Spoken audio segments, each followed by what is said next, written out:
지방 부동산 시장도 이것 때문에 다시 오를 것 같다. 제가 이렇게 주제를 잡았습니다. 지금 여러 가지 고민들이 있습니다. 서울은 많이 오르고 있는데 지방은 또 오를 것인가?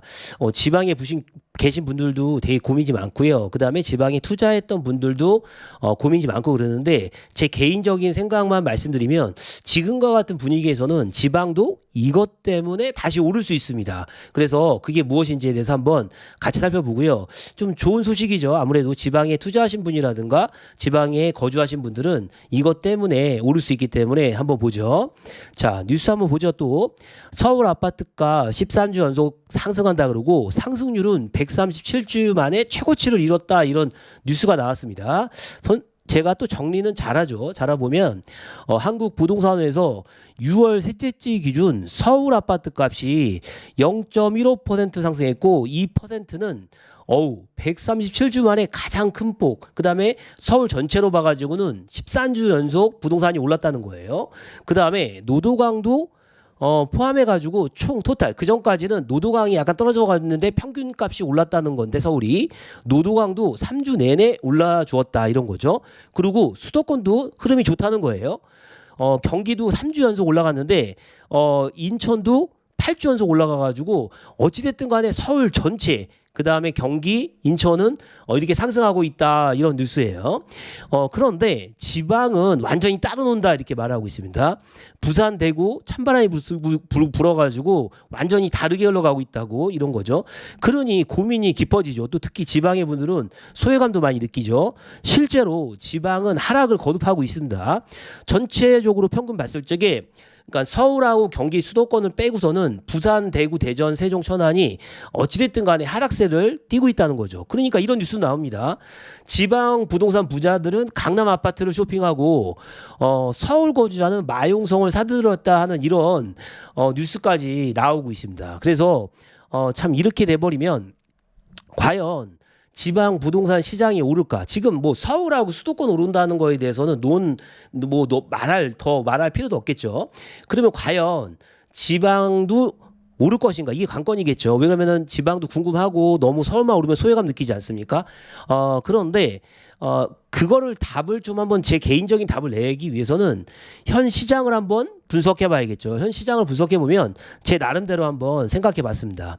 좀 참고하셔가지고 투자하는데 좀 도움이 됐으면 좋겠는데, 현재의 부동산 시장은 지금 세금 체계의 개편 없이 가격이 상승하고 있거든요.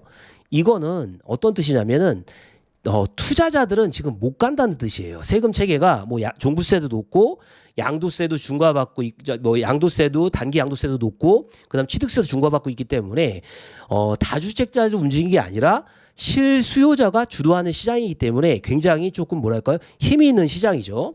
그다음에 서울과 지방의 반대 현상이 나타나고 있는 거는 그동안 어떻게 보면 가격이 많이 빠졌기 때문에 그래요. 그러니까 지방을 보면 거의 뭐 여러분들 그 유튜버 많이 하락하시는 분들 언급한 것도 있잖아요.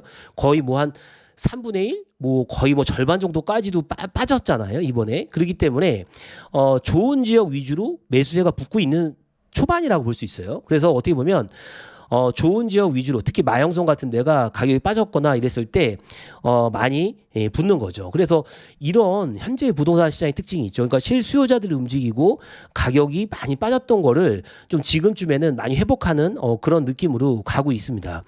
그렇다면 지방이 과연 오를까라는 질문을 던질 수 있는데요. 저는 개인적으로 이것 때문에 오를 것 같아요. 진짜로 이것 때문에 오를 것 같은데, 좀 여러분들이 어떻게 생각할지 모르겠지만 뭐 여러 가지 뭐 다른 뭐 하락론자분들의 주장은 뭐 인구가 감소한다, 뭐 여러 가지 경제 상황이 안 좋을 수 있다, 뭐 낙수 효과가 없다, 여러 개가 말하는데, 저는 그냥 단순하게 생각해가지고, 저는 제가 경험상, 여러 가지 경험상 또 현장에 나가봐가지고 오르는 이유가 이것 때문이라는 생각이 드는데, 그것은 바로 물가인 것 같아요. 예, 이건 것 같아요. 이게 별거 아닌 것 같은데, 지금 여러분 소비자 물가가 너무 오르지 않았습니까? 뭐 마트 같은 데나 어디 가서 사과나 다른 기타 너무 많이 물가가 올랐고, 반면에 화폐 가치가 하락한 거죠. 이게 정말 큰 영향을 미칩니다. 그래서 어떻게 보면 이렇게 물가가 많이 떨어지고 화폐 가치가 떨어졌을 때 우리나라에서 해체할 수 있는 방법이 우수한 부동산 자산으로는 당장 인구수가 막 5천만에서 막 2천만으로 줄어드는 건 아니잖아요. 서서히 줄어들 수 있는데 당장에는 어떤 물가가 너무 급등을 했습니다. 그래서 이런 것 때문에 지방의 우수 지역은 하반기에 가격이 좀 반등할 가능성이 있습니다. 근데 전제 조건이 뭐냐면 저는 개인적으로 우수 지역이죠. 예를 들어서 대구에서도 뭐 수성구라든가 대전에서도 뭐 서구 이런 데를 말하는 거겠죠. 그다음에 부산도 해운대구 뭐 수영구 뭐 다른데 그래서 지방은 하반기에 우수 지역이 반등이 일어날 것이다. 그런데 지방이 전체가 반등이 일어나려면 개인적인 생각에는 세금 체계를 좀 바꾸어야 돼요. 제가 저번에도 앞선 영상에서도 지방이 좀 다시 살아나려면 외지인들이 좀 내려가야 되는 수요가 있거든요. 그러려면은 세금 체계가 좀 바뀌어야 돼요. 그러니까 취득세 중과도 좀 없애주고 종부세도 뭐 1주택자 종부세에 대한 폐지 여부 뭐 이런 것도 있고 그다음에 단기 양도세도 너무 높기 때문에 이런 세금 체계를 바꿔줘야지만 전반적으로 이렇게 좀 내려가서 지방 쪽은 그러는데 어찌됐든 간에 하반기에 이 정도 흐름이라면 지방의 우수 지역은 반등이 나타난다. 저는 이렇게 생각하고 있습니다. 자, 사례를 하나 들어보리면 이 별게 아닌 사례인데 이걸 이해하실 수도 있고 아닐 수도 있는데 저는 또 경매로 한번 풀어가는 방향이 이렇게 맞으니까 이런 물건을 한번 보겠습니다. 자, 경매를 아시든 모르시든 이런 걸 좀 보면은 좋은데요. 6월 20일 날 그 입찰이 있었습니다. 이 양평동에 한신 아파트라고 32평, 그러니까 9평이죠. 84제곱미터. 예, 요게 감정 가격 한 8억, 10억이 감정돼서 8억 5천만 원 정도 유찰돼서 입찰이 있었습니다. 이 양평동의 한신 아파트는 선유도역이 가까워서 좋은 아파트 같지만 굉장히 좀 오래된 아파트예요. 그리고 이 양평동 지역이 서울에서 중심가는 맞죠. 그리고 여의도가 가깝다는 그런 장점이 있지만 또 교육이라든가 또 주변 환경이 여전히 좀 이렇게 공장지대래 가지고 어떻게 보면 좋을 수도 있고 아닐 수도 있는데 이게 얼마나 가격이 낙찰이 됐냐면 한번 보세요.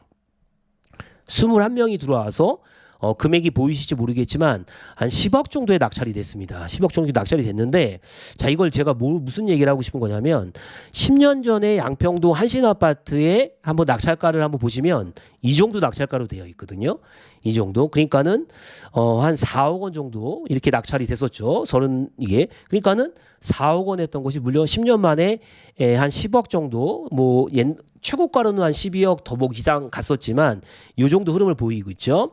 그러면 이게 많이 오른 거냐 어떠냐를 떠나가지고 어찌됐든 10년 전에 전세를 껴놓던 이 아파트를 사셨던 분들은 안 사셨던 분들에 비해서 어찌됐든 한 6억이라는 수익이 조금 발생한 부분이 있죠. 또 그러면서도 10년이라는 기간이 굉장히 짧은 것 같은데 긴 것 같기도 하지만 또 금방 가기도 하지 않습니까? 자, 저는 개인적으로는 지금 물가의 상승률이 너무 높다. 그래서 여러 가지 이유들이 있긴 하겠지만 이것 때문에 주요 지역의 가격 유동성이 굉장히 높아졌다라고 이런 생각이 듭니다. 그래서 저는 하반기쯤에는 지방도 주요 지역은 오를 여지가 있으니까 아마 이런 생각들을 고려해서 투자 나서는데 좀 고려해 주셨으면 하는 마음이 들어서 이번 영상을 한번 만들어 봤습니다.